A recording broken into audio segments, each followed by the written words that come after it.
It is now a United States Institute of Peace tradition to host a Passing the Baton event whenever there is a change of leadership in the White House. The purpose of Passing the Baton is to promote candid public discussion of America's role in the world and the priority foreign policy and national security challenges that will confront the new administration. USIP hopes to set a tone of inclusivity and bipartisanship in these discussions in the interest of promoting global peace and U.S. national security.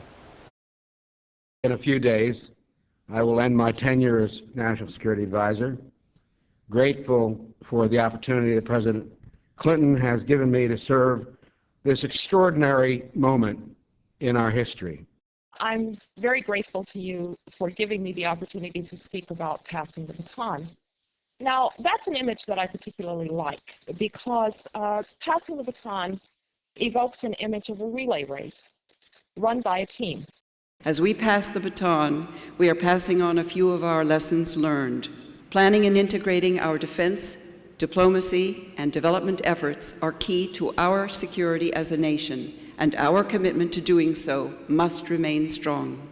This baton is in part a way of saying thanks, but when you carry it back to your office, you undoubtedly are going to meet your successor, and you might hand the baton to the successor and say, lots of luck, or whatever. Thanks very much. Thank you. I think what we see is an America willing to support American leadership, but leadership along with others doing more, and a different concept of leadership that is not preeminence, but is working with others to facilitate and to provoke common action to solve problems that all of us need to be solved. We are all patriots, first and foremost. Threats to our security and democracy should be above partisanship. The exceptionalism that defined America from the start became the standard by which every other free people measure themselves, and the standard by which we should measure ourselves. To exchange the symbolic handshake representing the handoff of responsibility from one administration to the other.